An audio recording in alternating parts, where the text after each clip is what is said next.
A very good morning to all the students. Once again, we are coming to introduce a new topic of class 12th accountancy. As you know very well, in the last few videos, we already completed lots of the important topic related to the second last chapter, that is an accounting ratio. In this chapter, you can see that firstly we discussed how we will discuss with the ratios, what are the different types of the ratios, and how much ways by which we express the ratio, and what are the importance of the accounting ratios. And you can see that in this chapter we discuss the four types of the accounting ratio: liquidity ratio, solvency ratio, activity ratio and profitability ratios. और इन सारे ratios के अपनी अपनी अलग अलग importance है. सो आइए हम लोग आगे बढ़ते हैं. The next chapter, this is the last chapter of our syllabus, that is an cash flow statement, and it is a very tricky chapter for us.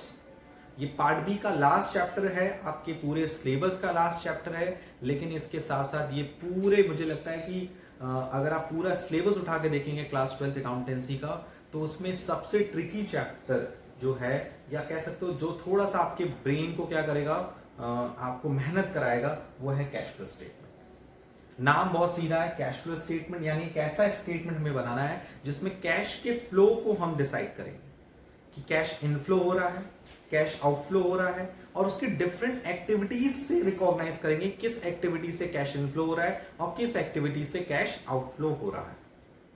And this chapter includes and cover the accounting standard 3 also.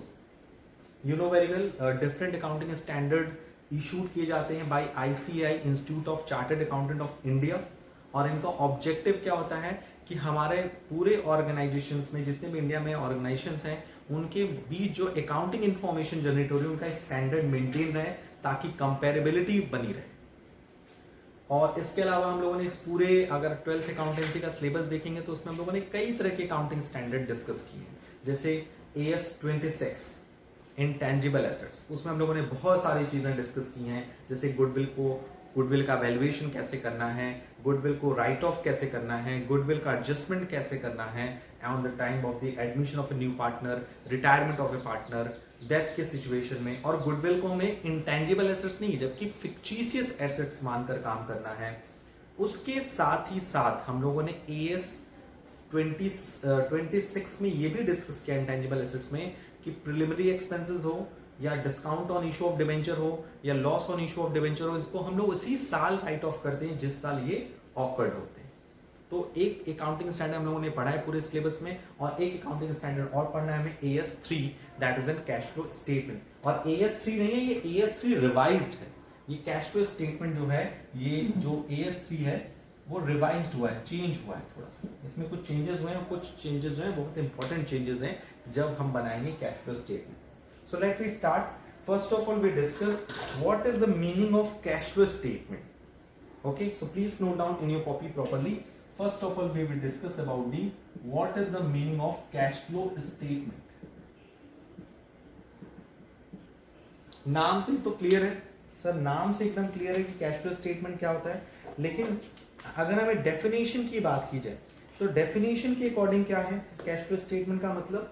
तो cash flow statement is a statement, it is a statement, ये statement है, जाहिर सी बात है. Statement मतलब it is not an account, ये debit और credit की लैंग्वेज नहीं बोलता, ये स्टेटमेंट है, इसमें डेबिट और क्रेडिट साइड नहीं होता. शोइंग इनफ्लोज यानी कि रिसीप्ट्स, एंड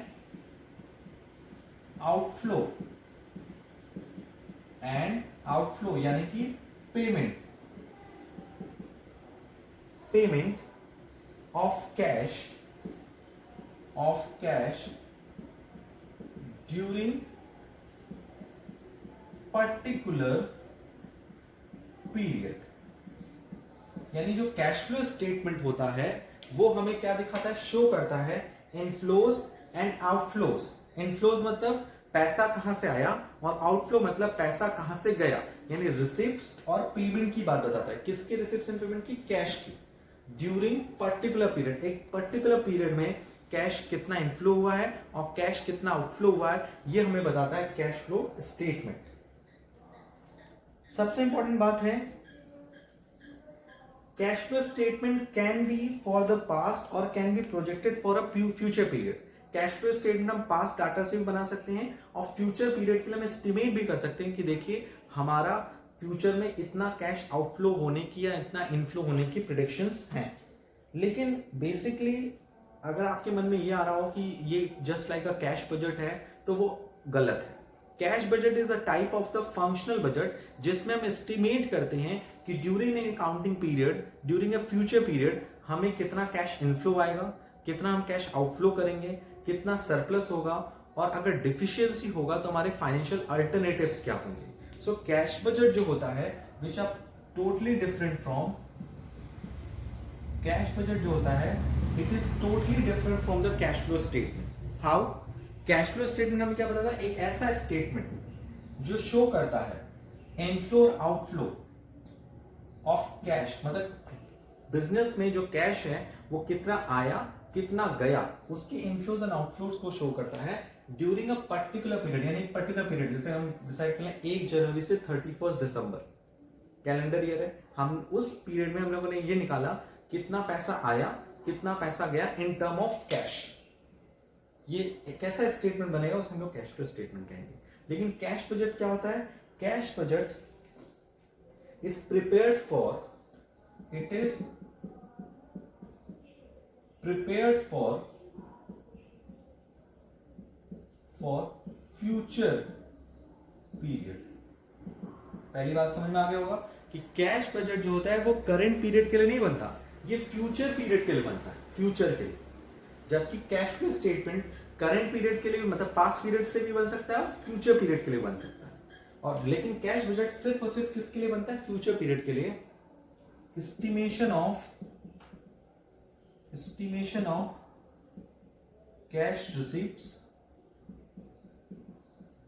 कैश पेमेंट्स, जिसे हम लोग आउटकम्स कह सकते हैं, cash payments as well as deficiency of cash। यानी कि कैश बजट में हम क्या करते हैं? प्रिडिक्शन करते हैं, एस्टिमेट करते हैं। किस चीज को एस्टिमेट करते हैं? Cash receipt, during a period में कितना कैश मिलेगा, कितना कैश पेमेंट करना है, और कितना हमारे पास कैश डिफिशिएंट होने वाला है as compare to the receipts and payment. जैसे 100 रुपए मिलेगा, 120 रुपए देना है तो डिफिशियंसी है, और 20 रुपए हमारे पास क्या हो गई? डिफिशियंसी ऑफ कैश हो गई, कैश कम पड़ गया। और इसके साथ साथ हम लोग क्या करते हैं? As well as deficiency of cash with financing alternatives. इसमें हम लोग क्या क्या करते हैं? सिर्फ यही नहीं पता करते हैं कि कैश डिफिशिएंट कितना होगा, कितना कैश पैसा कम पड़ेगा, साथ ही साथ उसका हम ये भी एनालाइज करेंगे कि हमें किस किस ऑप्शन से पैसा मिल सकता है। This is called cash budget. Okay, so what is cash budget? Which are prepared for the future period, cash receipts, cash payment, estimated cash receipt, estimated cash payment, जिसे हम लोग बोलते हैं disbursement of cash, and deficiency of cash as well as the financial alternatives. So please note down all these things in your copy. अब हम लोग focus करते हैं according to AS3 revise how we will prepare the cash flow statement. यानी AS3 के हिसाब से हम कैसे कैश फ्लो स्टेटमेंट प्रिपेयर करते हैं। So basically according to cash flow statement AS3, what is the meaning of cash, what is the meaning of flow, what is the meaning of statement? पता ही आपको। तो हम इनको पहले पार्ट में divide करते हैं कि पहले ये हमें पता चले कि आखिर इन तीनों का उद्देश्य क्या है, इन तीनों का ऑब्जेक्टिव क्या है, why we are computing the cash flow statement, why we are preparing the cash flow statement basically. So पता ही चल गया क्यों बनाते हैं। अब कैश फ्लो स्टेटमेंट में कैश फ्लो और स्टेटमेंट का क्या मतलब है? कैश का क्या मतलब है अभी बताएंगे, फ्लो का मतलब इनफ्लो और आउटफ्लो से, ठीक है। सो कैश फ्लो स्टेटमेंट में बेसिकली हम ये समझ लें, इसको पहले लिख लेते हैं। According to AS3 revised, according to AS3 revised, cash का मतलब क्या होता है, फ्लो का मतलब क्या होता है, और स्टेटमेंट का क्या। स्टेटमेंट का मतलब तो आपको पता ही है, balance sheet is an statement. Balance sheet में क्या डेबिट और क्रेडिट साइड होता है, नहीं। So trial balance is an statement. So cash flow is also the statement. Cash flow statement is a statement just like a balance sheet and very good and trial balance, यानी इसमें debit और credit side नहीं होते। It is just like a statement, एक प्रपत्र होता है, एक विवरण होता है। It is not an account which do not contain a debit or credit column, debit and credit side.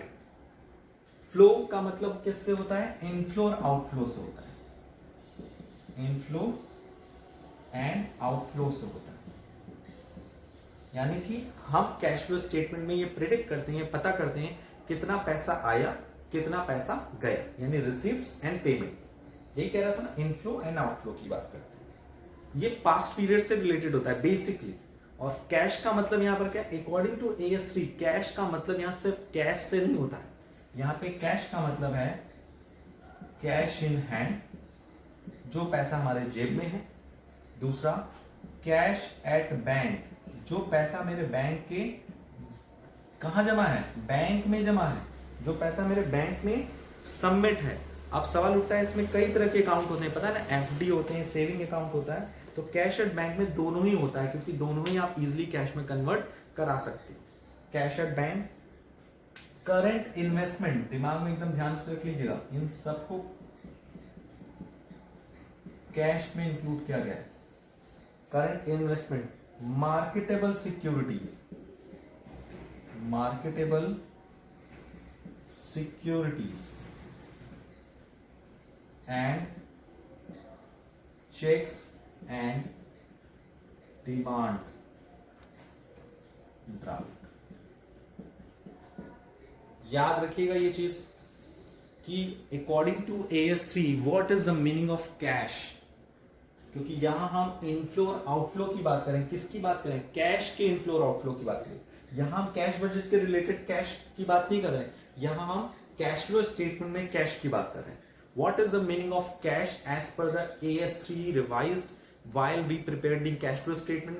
जब हम cash flow statement बनाते हैं तो उसमें हम कौन कौन से फैक्टर्स, कौन कौन सी चीजें इंक्लूड करते हैं। This is a very important and challenging part of our syllabus. ये जनरली आपसे पूछा जाता है कि कौन कौन से आइटम कैश में इंक्लूड किए जाते हैं while we preparing the cash flow statement according to AS3। तो अपने दिमाग में रख लीजिए, first cash in hand, cash at bank, current investment, marketable security, cheques and demands draft. Got it? चलो सबको नोट डाउन कर लीजिए। अब हम लोग चलते हैं the next topic. The next topic will be a very good, the next topic will be a activities. ठीक है, एक्टिविटीज जिसे हम कैश फ्लो स्टेटमेंट बनाते वक्त क्या करते हैं, क्लासिफाई करते हैं।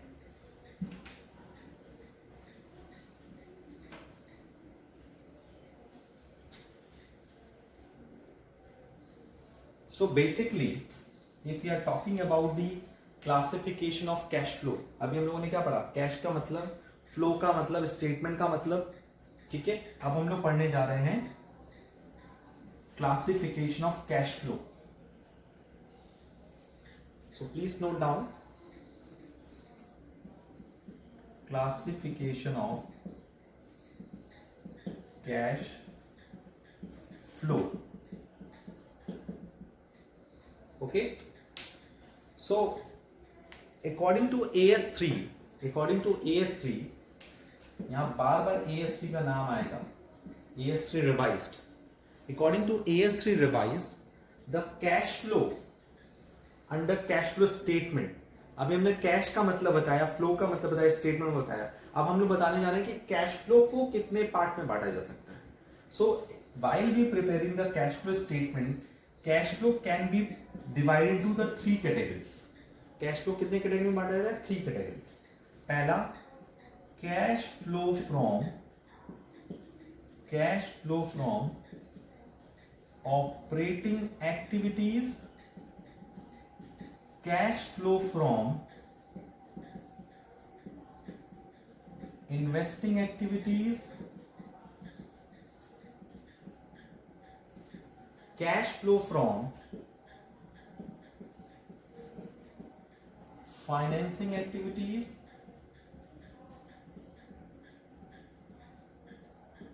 so there are basically 3 types of the cash flow according to AS3 revised: cash flow from operating activities, cash flow from investing activities and cash flow from financing activity. यानी जब भी हम कैश फ्लो स्टेटमेंट बनाते हैं तो उसमें inflow और outflow को दिखाते हैं कैश के।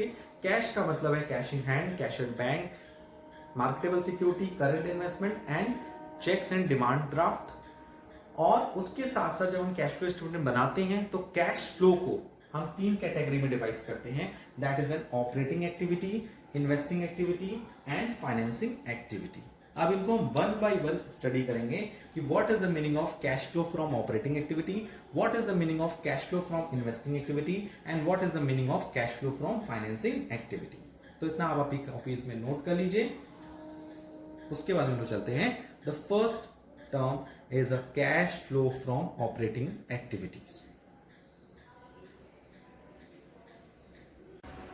So you can see that there are basically 3 activities will be considered at the time of the preparation of the cash flow statement. That is in cash flow from operating activity, cash flow from investing activity and cash flow from financing activity. So according to AS3 revised, you know very well, cash flow statement is a statement which shows the cash inflow and outflow during an accounting period. So the first activities which have to calculate it at the time of the preparation of the cash flow statement, that is an cash flow from operating activity. यानी cash flow statement बनाने से सबसे पहले, यानी जो सबसे पहला step होता है वो होता है to find out the cash flow from operating activity. यानी ऑपरेटिंग एक्टिविटी से कितना कैश इनफ्लो हो रहा है और कितना कैश आउटफ्लो हो रहा है। So पहले हम लोग जानेंगे what is the meaning of cash flow from operating activity. So please note down, operating activity are the main revenue. Operating activities are main revenue. Operating activities are main revenue generating activity. Generating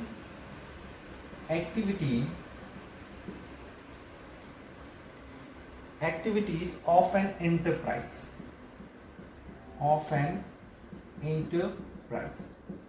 So basically cash flow from operating activity से मतलब उस activity से है, business के उस activity से है जिसमें हम मेन रेवेन्यू जनरेटिंग एक्टिविटी को इंक्लूड करते हैं। मतलब उस एक्टिविटी से है जिसके कारण हमारे बिजनेस में मेन रेवेन्यू जनरेट होता है। मेन रेवेन्यू का मतलब क्या होता है? Sales. You know very well, revenue sales को हम लोग और क्या बोलते हैं? Revenue from operation. तो जब भी हम सेल करते हैं तो सेल को करने के लिए कई तरह के आउटफ्लोज करने पड़ते हैं। जैसे रॉ मटेरियल परचेस करना पड़ता है, रॉ मटेरियल को फिनिश्ड गुड्स में कन्वर्ट करना पड़ता है, जिसे हम लोग बोलते हैं कन्वर्जन कॉस्ट। फिनिश्ड गुड्स में कन्वर्ट करना पड़ता है, फिर उसको सेल करने के लिए different selling and distribution expenses make करने पड़ते हैं। तो you can see that cash flow from operating activity का मतलब है उस एक्टिविटी से है, यानी इसमें हम उन सारी एक्टिविटी को इंक्लूड करते हैं जिसका मेन पर्पस क्या होता है? मेन रेवेन्यू जनरेट करना। क्लियर? जैसे फॉर एग्जांपल हम कौन कौन सी एक्टिविटी करते हैं मेन रेवेन्यू जनरेट करने के लिए? Cash payment for purchase of goods and service. Goods and service को परचेस करने के लिए हम कैश पेमेंट करते हैं, क्योंकि बिना गुड्स एंड सर्विस को बिना परचेस किए हम सेल नहीं कर सकते। कैश पेमेंट करना, कैश पेमेंट करना for what?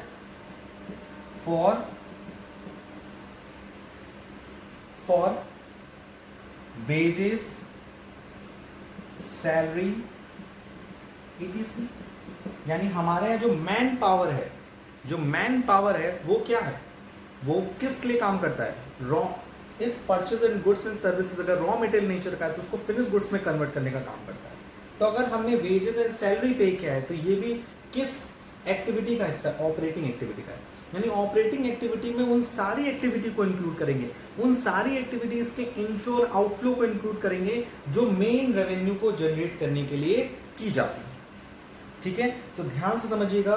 Basically cash flow from operating activity includes the inflow and outflow of those activity, inflow and outflow of those activity which are related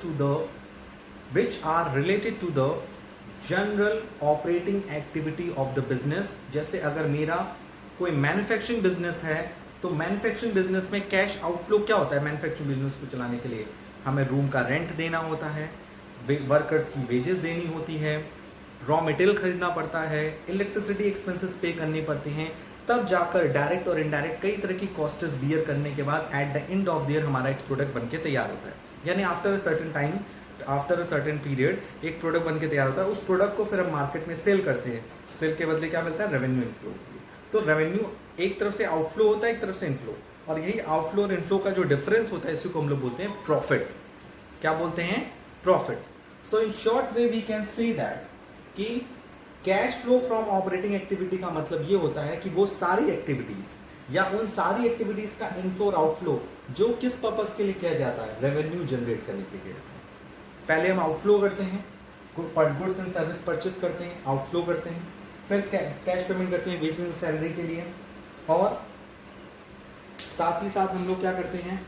उसके बाद cell करते हैं, cash sales. हम यहाँ cash word इसलिए use कर रहे हैं क्योंकि इनफ्लो और आउटफ्लो ऑफ कैश की बात यहाँ पर हो रही है। अगर कोई भी सेल, कोई भी परचेस क्रेडिट नेचर का होगा तो उसमें ना कैश इनफ्लो होगा ना आउटफ्लो होगा, यानी वो हमारे कैश फ्लो स्टेटमेंट को इफेक्ट नहीं पड़ेगा। यानी ऑपरेटिंग एक्टिविटी में हम उन्हीं एक्टिविटी को लेंगे जो ऑपरेशन से रिलेटेड है बिजनेस के, और साथ ही साथ जिससे कैश इनफ्लो और आउटफ्लो होता है। अदर देन कैश अगर इनफ्लो आउटफ्लो हो रहा है तो वो cash flow from operating activity का पार्ट नहीं है। तो और कौन कौन से एग्जाम्पल हो सकते हैं?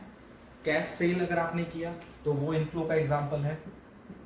ठीक है, उसी के साथ साथ अगर आपको कैश रिसीव्ड होता है फ्रॉम डेटर से, जाहिर सी बात अगर आपने क्रेडिट सेल किया होगा तो वो कैश फ्लो का पार्ट नहीं होगा, लेकिन जब डेटर आपको कैश में पेमेंट कर देगा तो वो आपका बन जाएगा ऑपरेटिंग एक्टिविटी का पार्ट। उसी तरह से अगर आपने कैश परचेस किया है तब तो कैश आउटफ्लो हुआ होगा, लेकिन अगर आपने क्रेडिट परचेस किया होगा तो आपने रिकॉर्ड नहीं किया होगा, और फिर उसके बाद में आपने क्या किया होगा? अगर आपने बाद में पेमेंट कर दिया, अगर आपने बाद में पेमेंट किया तो वो हो जाएगा कैश पेड टू क्रेडिटर्स। तो ये कुछ एग्जांपल्स हैं जिनकी हेल्प से हम समझ सकते हैं कि cash flow from operating activity में कौन कौन से इनफ्लोज एंड आउटफ्लो लेते हैं। जैसे कैश पेमेंट कर रहे हैं तो आउटफ्लो है, कैश पेमेंट है आउटफ्लो है, कैश सेल है तो इनफ्लो है, कैश रिसीव फ्रॉम डेटर है इनफ्लो है, और कैश पेड टू क्रेडिटर्स है तो ये आउटफ्लो। तो ये हो गया first activity, that is an cash flow from operating activity. अब हम लोग चलते हैं सेकेंड एक्टिविटी पे, cash flow from investing activity. एक उन एक्टिविटी को इंक्लूड किया जो बिजनेस को चलाने के लिए हम लोग करते हैं, और एक बिजनेस में इन्वेस्ट करते हैं।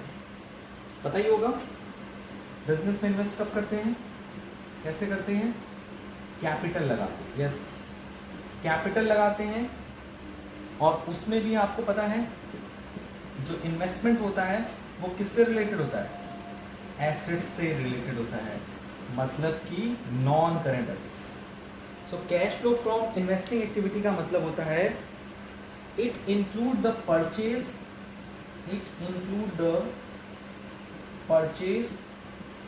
परचेज मतलब आउटफ्लो, अगर आप परचेस करेंगे तो आउटफ्लो कहलाएगा, पैसा जाएगा। एंड सेल, सेल मतलब inflow, inflow of long term assets, यानी basically cash flow from investing activities में हम उन सारे आउटफ्लोज और इनफ्लोज को इंक्लूड करते हैं which are related to the purchase and sale of long term assets. अगर आपने लैंड परचेज किया, इसका मतलब आपने इन्वेस्टमेंट किया। लैंड सेल किया तो आपने इन्वेस्टमेंट को रिटर्न बैक कर लिया, यानी इनफ्लो हो गया। तो बेसिकली इन्वेस्टमेंट का फॉर्म होता है पैसा लगाना, तो पैसे लगाने से जाहिर सी बात है आउटफ्लो होता है, यानी इन्वेस्टिंग से majorly most of the time outflow होता है। और जब हम उस इन्वेस्टमेंट को सेल आउट करते हैं तो उसके बदले क्या होता है, हमारा इनफ्लो होता है। सो ये बात आपको ध्यान रखना है कि इन्वेस्टमेंट का जो मेन बेसिस होता है वो आउटफ्लो होता है, और जब हम उस इन्वेस्टमेंट को सोल्ड आउट करते हैं तो हमारे लिए इनफ्लो हो जाता है। जैसे फॉर एग्जांपल अगर हम बात करें, फॉर एग्जांपल मतलब परचेज ऑफ फिक्स्ड एसेट्स, चाहे वो टेंजिबल हो, टेंजिबल और इनटेंजिबल, ठीक है। और किस तरह का परचेज हो, कैश परचेज हो, ये भी ध्यान रखना है, cash purchase of fix assets. उसी तरह से अगर आपने इन्वेस्टमेंट ले लिया, क्योंकि फिक्स एसेट्स में सब आता है, यहाँ आप लिख दीजिए सीधे non current assets. Non current में क्या आता है, फिक्स एसेट्स में आपका आता है टेंजिबल और इनटेंजिबल, और एक आता है non current investment. Is that clear? So please note down. और इसके अपोजिटली हम लोग क्या कर सकते हैं, सेल भी कर सकते हैं। अगर आपने सेल किया non current assets and non current investment, तो वो आ जाएगा, ये आउटफ्लो में आ जाएगा, cash outflow from investing activity, और ये हो जाएगा cash inflow from investing activity. क्या सर इसके अलावा भी कुछ इनफ्लोज और आउटफ्लो होते हैं related to the investing activity? Yes, you know very well. जब आप कहीं पैसा इन्वेस्ट करते हैं, आपने क्या किया, पैसा इन्वेस्ट किया, इन्वेस्टमेंट किया, तो आपने अगर नॉन करेंट एसेट्स में पैसा इन्वेस्ट किया तो आपको मिलेगा क्या, सर्विस मिलेगी। बात बदले, अगर आपने लैंड खरीदा, प्लांट एंड मशीनरी खरीदा, मोटर कार खरीदा, तो उसके बदले आपको क्या मिलती है, सर्विस मिलती है, गॉट इट, सर्विस मिलती है। लेकिन अगर हम लोग बात करें थोड़ा सा आगे बढ़ के कि अगर आपने इन्वेस्टमेंट परचेस किया तो बदले में आपको क्या मिलता है, सर इंटरेस्ट मिलता है या डिविडेंड मिलता है। तो हमेशा ये चीज याद रखिएगा, जब आपको इंटरेस्ट मिलता है या डिविडेंड मिलता है तो वो ऑपरेटिंग का पार्ट नहीं होता, वो इन्वेस्टिंग का पार्ट होता है। क्योंकि आपको इंटरेस्ट और डिविडेंड क्यों मिल रहा है, क्योंकि आपने पैसा इन्वेस्ट किया हुआ। सो याद रखिएगा, अगर आपने non current assets, non current investment purchase किया है तो ये कैटेगराइज्ड होगा आउटफ्लो में, ठीक है। और अगर आपने नॉन करेंट एसेट्स और नॉन करेंट इन्वेस्टमेंट को सेल कर दिया और इन्वेस्टमेंट के बदले आपको इंटरेस्ट या डिविडेंड मिल रहा है तो ये इनफ्लो की कैटेगरी में आएगा। ये बहुत छोटी छोटी चीजें हैं जो आपको पता होनी चाहिए while you prepare the cash flow statement.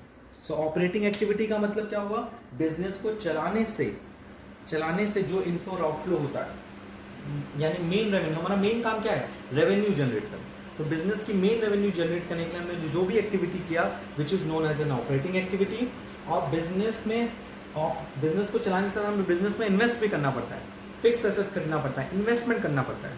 एक एग्जांपल लीजिए, आप बिजनेस को चला रहे हैं डे टू डे, तो आपको प्रॉफिट हो रही है, उस प्रॉफिट को आप अपने जेब में ना रख, मतलब आप अपने उस बिजनेस को फिर से उस पैसे को आप बिजनेस में ना इन्वेस्ट करके अपने बैंक में जमा कर दो, तो ये क्या है, इन्वेस्टिंग एक्टिविटी।